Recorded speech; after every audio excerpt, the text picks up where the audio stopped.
Covid vây to le Covid la vây lâu te anin khel me ka Covid hey tu na PPE ha te hi Covid vây to ten ni ha PPE la halo PPE halo te hi Covid la vây lâu ten ni apui khap ma hey an jersey oh oh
Tiền đi ta đã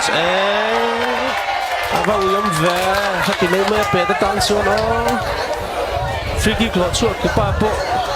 dạo mà lom lệ hát thì mấy mấy bé đã vào thì hồi lom em nó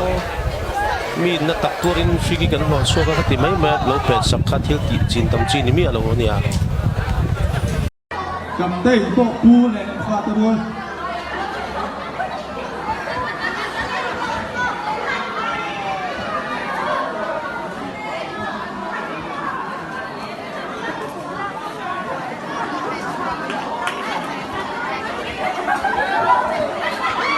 都在前这些回的血门血的问题哦。